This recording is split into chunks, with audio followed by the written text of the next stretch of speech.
everybody, welcome back to A Beer a Day with TK. I'm filming a little later in the evening tonight because I got stuck at work doing some committee work, but it is what it is. So it's time to have a beer and celebrate being done. The beer we have on offer today is Blue Moon's Harvest Pumpkin Wheat. I saw another beer reviewer that I follow, Woolman, I think he did the mango one the other day. It kind of reminded me that I had this in the back of the fridge. I picked it up as part of a mixed six-pack a while ago because I knew I hadn't had it. But I've been kind of putting it off and drinking everything else that I could instead of this. But the time has come. Since I came home so late, I couldn't pick something else up. Blue Moon it is. Blue Moon has been around for a while, and I don't know what I think of them really. I remember the first time I saw them when I first started drinking beers, I guess, in bars. You see them come out with the orange and everything's kind of the spectacle. It looked neat, and it wasn't the worst beer compared to, Miller-Coors and that kind of stuff.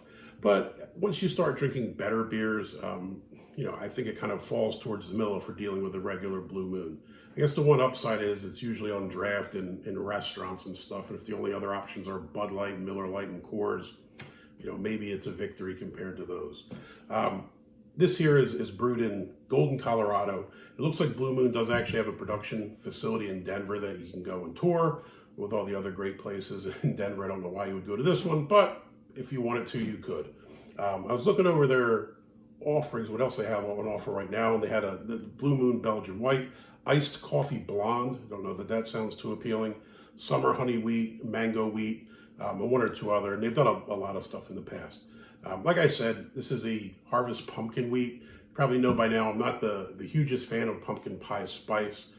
That being said, I've had a couple that have been done well, like the one by Whole Hog Brewing. I think it kind of blended pumpkin, a little bit of the spice, but it actually tastes like a beer. Some of the others, like the Jacko, I didn't really care for from Sam Adams. I thought was just over the top with the pumpkin pie spice. So I guess we'll give this a shot and see how it is.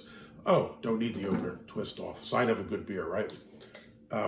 Surprisingly, this gets a 3.5 on Untapped and a 3.14 on Beer Advocate. I actually expected it to be worse than that.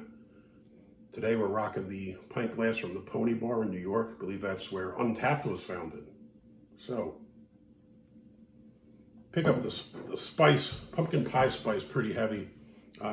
Pours a nice kind of amber color, mild, light carbonation, nothing too crazy. Head's just kind of white, dissipates rather quickly. You definitely pick up, I think it's a clove smell in the pumpkin pie spice. You pick it up pretty heavy.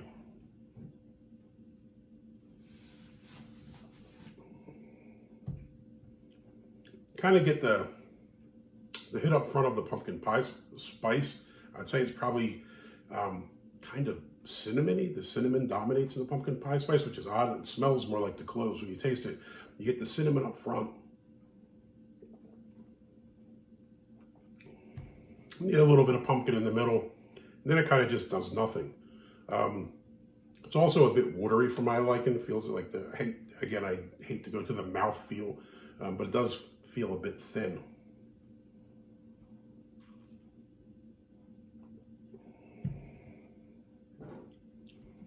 What do I think about this? This is a tough one. I've kind of set the bar low, I guess, if the rating is simply, would I drink another? I don't think this is as bad as the Jacko. I didn't really care for that at all. I also don't think that it's good. It's not even in the same ballpark as the Whole Hog or some of those other ones. I could probably drink this one. I don't really know that I'd want a second one. I don't think it's overly offensive. It just isn't really good. And you kind of get a weird aftertaste, in all honesty. I'm kind of tasting it now. So, Harvest Pumpkin Wheat, you would get the thumbs down. Again, it's not the worst beer I've ever had, but I don't think I would want another one. The taste isn't really great, and then you kind of get a funky aftertaste. It kind of falls off, and now I'm tasting something in my mouth that's not really too appealing. If you've had this and give it a shot, let me know what you think about it below in the comments. If you liked the video, please hit that like button, give me the thumbs up. If you want to see more videos like this, please hit subscribe so I know that you're interested. Hope you all have a wonderful evening. Until next time, cheers.